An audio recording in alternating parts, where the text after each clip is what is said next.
In a bid to protect the greatest number of Nigeria's poorest of the poor from the impact of COVID-19, the federal government of Nigeria, through the Ministry of Humanitarian Affairs, Disaster Management and Social Development, is currently giving 20,000 naira each to a specified number of persons from different states of the Federation. This distribution is being effected through the National Cash Transfer Office under the supervision of an agency created by the government in partnership with the World Bank, the National Social Safety Net Project.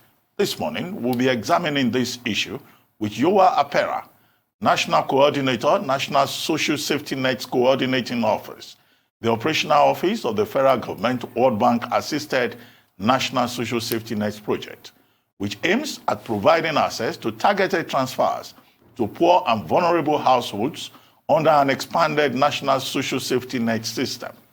And there are underlying socio-political and economic implications to these acclaimed transfers, which government agents insist is real, even though there is a growing number of Nigerians who are calling it a scam.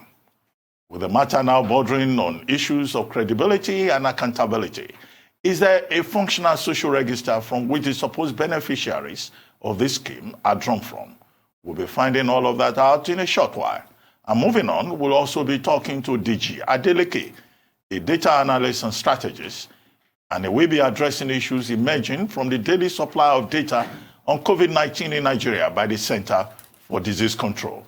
And our next guest today is going to be Ayo Omotosho, organizer of Destination Tourism Night. He's going to be here to weigh up the impact of COVID-19 on the national and global tourism sector. And as we take our leave today, we'll be spending some time talking with Ogechi Ogu, a lawyer, and she's going to be here discussing the recent release of 72 convicts from the Kaduna prison in north-central Nigeria, as the authorities there step up measures to prevent a community spread of COVID-19. We'll also be catching up on news-making headlines across the globe today, review the newspapers with Arise News analyst Emmanuel Efeni, and we'll also be joined by Arise business correspondent Rota Sodiri to look at overnight situations with the markets. And as we'll also have here with us, as usual, our sports correspondent, Aaron Akerejola, talking to us about key issues in global sports. Oji Okpe will also be here to fill us in on what's trending around the world. It's going to be all of that and a whole lot more today on The Morning Show.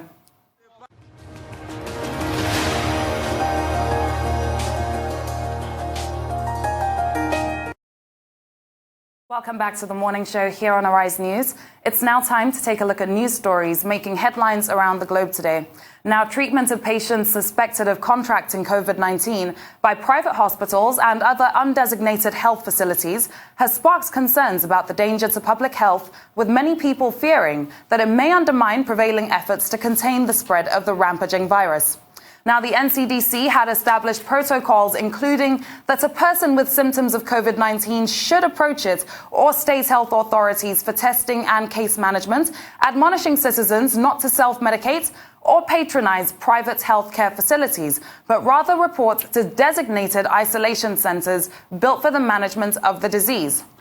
The Minister of Health, Dr. Asage Ehanire, also warned private health providers against the danger of managing COVID-19 patients in their facilities because of what he called the risk of self-infection and cross-infection, in quotes.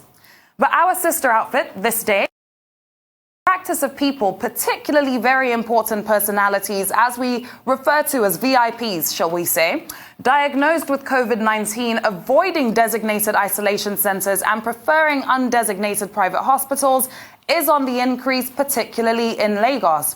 Meanwhile, yesterday, the imminent danger of this unwholesome practice to health workers became real when a medical doctor, Dr. Emeka Chukwu, who had contracted the virus from a COVID-19 patient that he was managing in his facility, died of the virus at the Lagos University Teaching Hospital, LUTH, here in Lagos, which is also, by the way, not a designated center for the management of the virus. First of all, rest in peace to Dr. Chugbo, who lost his life. Now, this is something that is a very controversial matter. This is something we've also discussed on the show, Doctor, but we'll take another news headline and then come back to discuss this. Because in the meantime, the Nigeria Center for Disease Control has confirmed 34 new cases of the coronavirus. Now, this brings our total in the country to 407. However, 128 cases have now been discharged, which is the good news. And unfortunately, we have recorded 12 deaths so far. Now, the 34 new cases, according to the NCDC, are reported from 5 states, including 18 in Lagos, 12 in Kano State, 2 in Katsina, 1 in Niger, and 1 in Delta. It is said that a multi-sectoral National Emergency Operations Center activated at Level 3 had continued to coordinate the national response activities. So now we also have a total number of 407 coronavirus cases recorded in the country at the moment. And we're also looking at the controversy here of private hospitals having been reported to have positive COVID-19 patients in their facilities, and the government has expressed its concerns. However, we've spoken about this. This is something that we knew was inevitable at the end of the day. Doctor, what is your take on this? Well, first, each day that the Presidential Task Force or the NCDC, the Center for Disease Control, reports on the pandemic in Nigeria, we get really frightened because the numbers keep increasing. But the good news, however, is that, as you pointed out, 128 persons have been treated and discharged. Yeah. So there must be something that the authorities are doing right. In Kano, in Osun State, in Lagos State, that we see a rise in the number of discharged persons. But unfortunately, 12 persons have died. Yeah. Kano State has recorded its index case of death, its first case of death.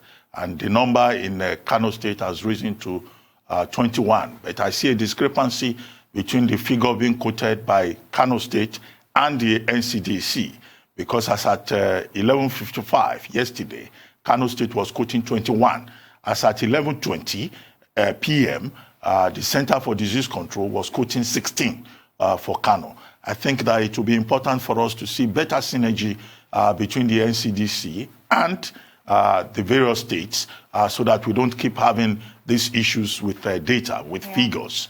But in any case, our concern should not be about figures. Our concern should be about Nigeria doing everything possible, as the IMF has advised in another story, deploying every resource possible.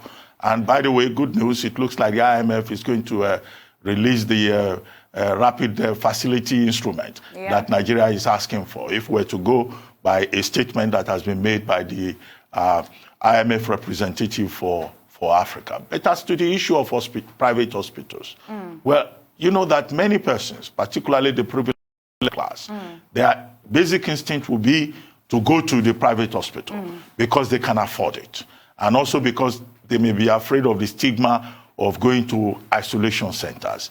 But I think that such persons who are tempted to hide their status by thinking that they can get treatment from private hospitals need to be reminded that what is important first is survival, is life. They endanger themselves. And according to the Minister of Health, they also endanger the health personnel in those private hospitals. And there have been cases. The case of Dr. Emeka Chugbo that was announced yesterday by the Lagos branch of the Nigeria Medical Association is a case in point. Now, but what we would like to see is for government to continue to insist that these designated centers are the right places for persons to go, whether they are middle class or lower class, because private hospitals may not have the protocols, they may not have the equipment, they may not have the facilities, they may not even have the case management expertise that is required with regard to this peculiar and particular disease called COVID-19. So what is required is not just to lambast the private hospitals, but to work out a synergy, between these private hospitals. And this is why it's good that the Minister of Health says, well, certain private hospitals will be identified and they will be part of the process of managing COVID-19 in Nigeria. The earlier they did that, the better. So that we do not continue to have, private hospitals putting lives at risk, putting doctors at risk.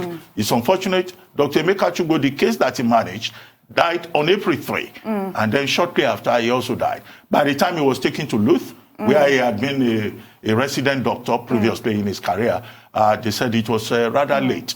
And that was why he could not get help. And I hope that all managers of private hospitals out there will take a lesson, will learn a lesson from this particular case that the NMA Lagos branch has pointed out.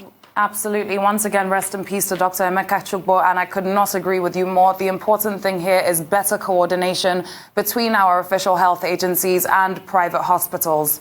Now, the Cross River State government is to recruit 10,000 persons in a sustainable livelihood palliatives program to cushion the effects of the COVID-19 lockdown and its attendant consequences too. Here's a report. The Cross River State government listed some consequences of the lockdown to include job losses, daily income difficulties, and waste of youthful energy. It said to reduce public anxiety, youth restiveness, and lower social tension, it will recruit young men and women from the ages of 18 to 35, with the exception of those in the health sector. They will be on a flat monthly salary of 30,000 naira. The recruitment cuts across the agriculture, environment, security, and health sectors. To ready the state agricultural subsector for a major role in a post-COVID-19 Nigeria, 5,000 young people are to be recruited under a revolutionary agricultural program that utilizes modern farming techniques, mechanization, and digitalization. Ambassador Nkoyo Toyo and the Commissioner for Agriculture, Okon Iyong Owuna, are to oversee the recruitment at the Ayade Industrial Park. Another set of 1,000 young people are to be recruited into various agencies of government in the environment sector. This includes the Green Police, whose core mandates include urban beautification, landscaping, maintenance of recreational parks, development of nurseries, horticulture, and general sanitation. The recruitment will be at the premises of the Cross River State Properties and Investment Limited in Calabar. The Commissioner for Environment, Mfon Bassi, and that for Urban Renewal, Emmanuel Edward, are in charge of the recruitment. In the security sector, the plan is to recruit 2,000 people into the State Homeland Security and Border Patrol Agency. The objective is the effective enforcement of the lockdown along the state's extensive border lines. UJ Eswene Stadium is the venue for the recruitment, with retired General John Agim and the Director General Border Commission, Noel Ubong, in charge. And in order to build capacity for COVID-19 response in the event of a full-blown pandemic in the state, 400 doctors, 600 nurses, and 1,000 health officials are to be recruited immediately for COVID-19 surveillance across every village in the state.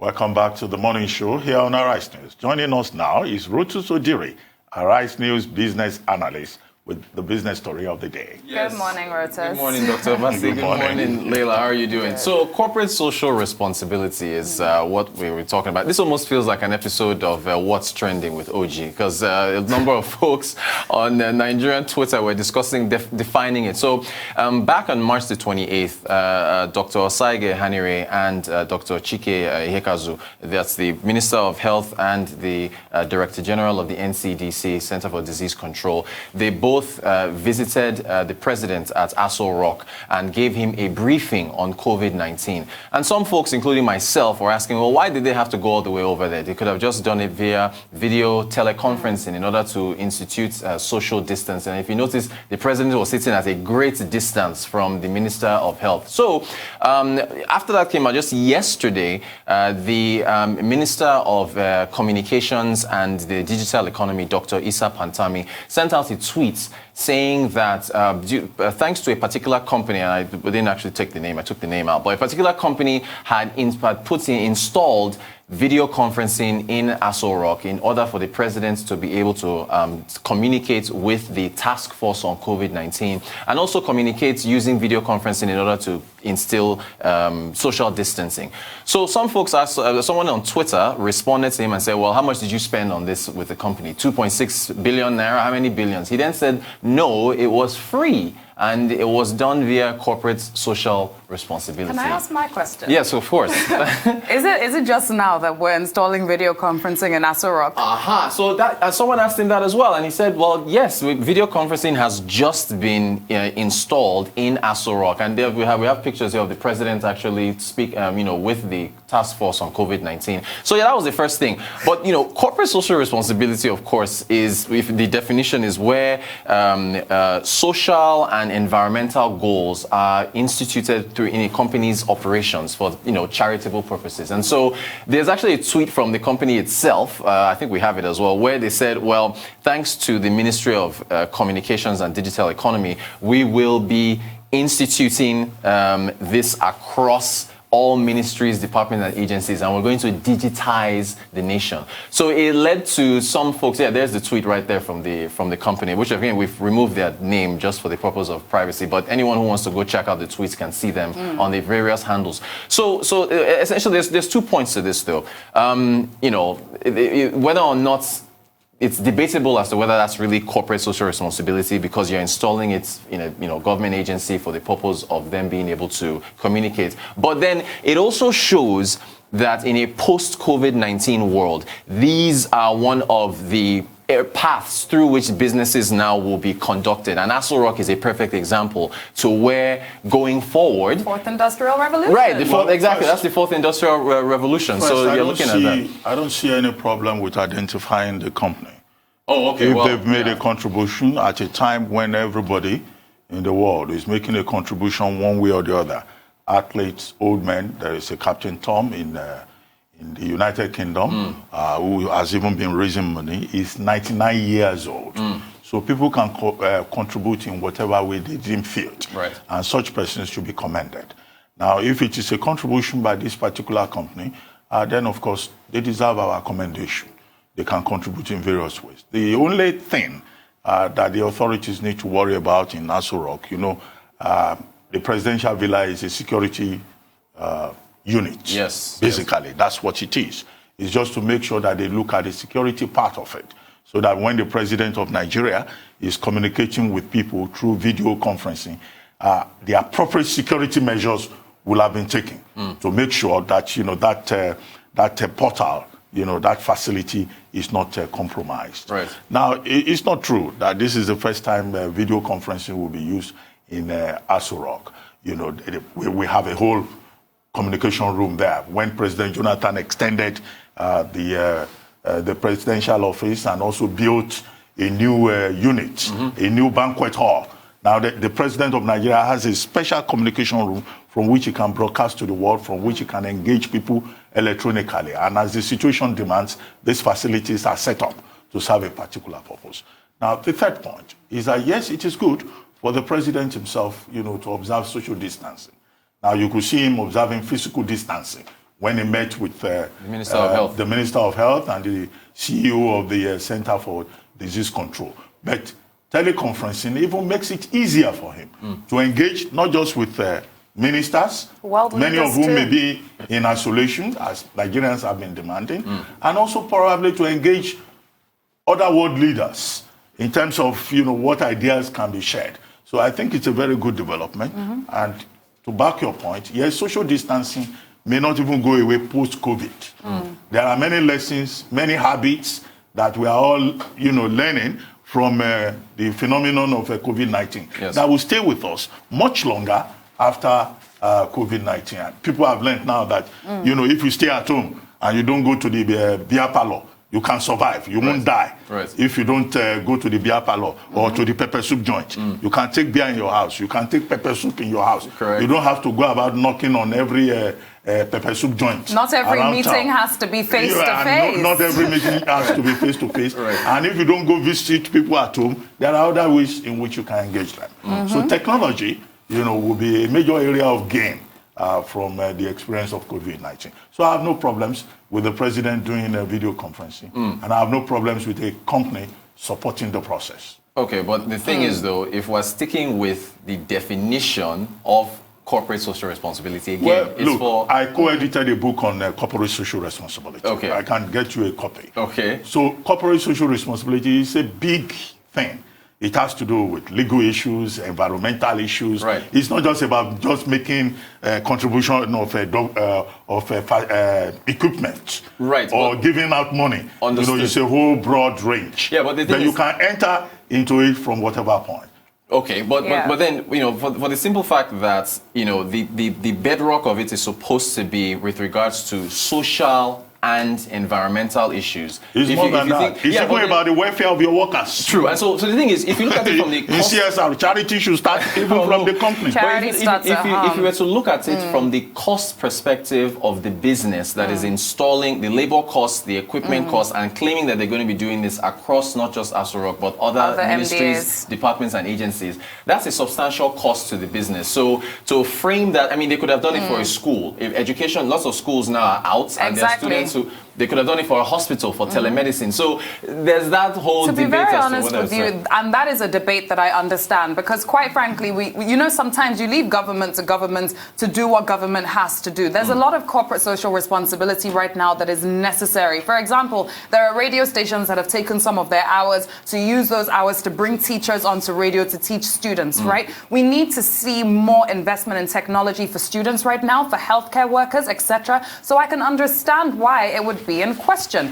especially when you would already expect that this is technology that Aso Rock has already invested in. I don't see why. I understand that we already have a room whereby you can go in, and a communications room, right? But I don't see why the concept of video conferencing, you're not just seeing it in Aso Rock, but other state governments across the country as well, where through all their optics on social media, they're posting, oh, we just had our meeting via Zoom or whatever it may be, and it's just like, okay, welcome to the real world, welcome to 2020. We can ask for a lot more to be done, right? And other companies can emulate. I'm not going to query a company that says, "Oh, we want to support government," right? Because this is a time when we're calling for solidarity, a time we're calling for unity. So it's for every private sector player to make its own choice, and of course, don't forget that these private sector contributors, I think we've been told by government that what they contribute is tax deductible. Right. Okay, so that in itself is an incentive on the part of government. So whoever makes any contribution, either to government or to schools or to hospitals at this time, should be encouraged. Right. All right, and also just to remind folks, as far as the coalition against COVID-19 that the central bank has set up with the private sector, I always want to remind Nigerians that they can also donate as well, in addition to everybody else that has donated. Rotas, thank you. Thank you so much. And we'll see you tomorrow. All right. Thank you very much, that's Rotas. all on this segment of The Morning Show. We'll take a short break now, and when we return, The Morning Show continues. Stay with us.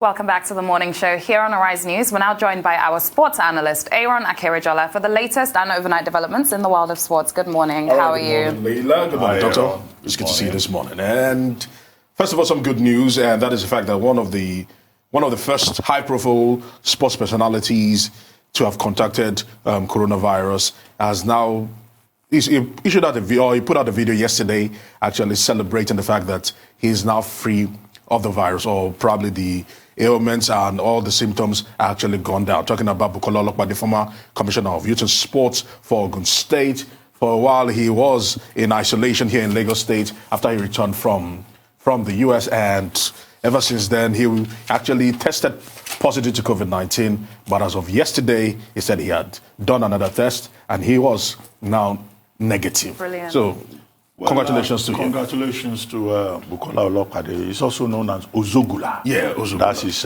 nickname. He's known as Ozogula. And I would like to commend him for the responsible manner in which he has handled this situation. When he came down with the symptoms, the first thing he did was to do a video, which was widely circulated on social media, indicating that he had the symptoms and that he was going to subject himself to treatment at a designated center. And he did that. And he later clarified that he did that so that persons who may have had contact with him will realize that this is the situation, and they will also go ahead and self-isolate Yeah. or subsequently go for testing. Yeah. And he was isolated here. He was treated here in Lagos State. Yes. And in another video, he has commended the Lagos State authorities for the efforts being made, particularly by the governor. And he thanked them for, helping him to survive. And he's back to his family now. And this is one of the happy ending stories. Yeah. So far in Nigeria, 12 persons have died as a result of COVID-19. But, Bukola Olopade has now joined those persons, the group of those persons, 128 of them, right, Leila? Who can now tell a happy story Yes, at the about- end of it all. Yes. Yeah. But the responsible manner in which he handled it, I think is very important. Yeah, it must be and he did another video when he was in the isolation center. Which was actually good. Which was very good. Because yes. knowing his pedigree, looking at the area, I said to myself, okay, it takes some guts, because we've had people complaining about the state of some of these isolation centers, but for him to have stayed there was quite responsible. Well, he's from Ogun State, by the way. Yes, he is. A state that has a lot of very responsible. To be honest with you, what this is as well is it's the kind of leadership that we like to see, especially when it comes from someone that is a public figure in society. You want to see that kind of leadership whereby you have gotten the virus, and instead of feeding into the stigma, you're using that as an opportunity to educate people. Yeah. You're using that as an opportunity to also comfort other people that are also in that position. And I wish we had more of our people or public officials that had ended up in that situation also taking in that position. Boris Johnson did it, for example, when he contracted coronavirus. The first thing he did was take to social media to address his country, address his people, and say, I'll continue to lead from the front. And we had the opportunity to know everything that was happening to him along the way, and that kind of transparency that we're seeing here in this case is what I wish we had more going on right now. I must say, It eases anxiety. Highly commendable. But moving away from that and to some critical issues as it stands right now, we all know that the football calendar has been thrown into a tailspin, literally. And FIFA has actually come out to his vice president to talk about the fact that, as it stands right now, priorities will be given to leagues to finish as against international matches to be played. And that would actually put into jeopardy not just the FIFA World Cup qualifiers, but also the Africa Cup of Nations qualifiers, because the 2021 Africa Cup of Nations was to be held from January the 9th into February. But right now it's been moved to June and July at the moment. And they're saying that, as a matter of fact, even qualification for that particular tournament might not start until next year. And it actually is getting tighter and tighter. How will the leagues actually go about it? But FIFA's president, Gianni Infantino, has insisted health before football, no matter what happens. Well, Infantino says health comes first. Yes. And he says no match, no competition, no league is worth risking a single human life. Yeah. I quote him again, it will be more than irresponsible to force competitions to resume if things are not 100% safe. If we have to wait a little longer, we must do so. So if football has to wait till 2022, let it wait. Life is more important. But and I think some people in the English Premier League are still quite defiant. I don't know where they come from, because we heard that 15 teams in the Premier League have decided that, have actually voted and are of the opinion that they should void the season. And those, which includes Liverpool and some others, are insisted that the season must finish. That's because they want to end And you look at that and you say to win. yourself, but FIFA, FIFA's position, is it not superior? It is. Exactly. It is. And it's also the wiser opinion, so let's take it. Anyway, thank you very much, Always Aaron. a pleasure. See you Thanks, tomorrow Aaron. morning.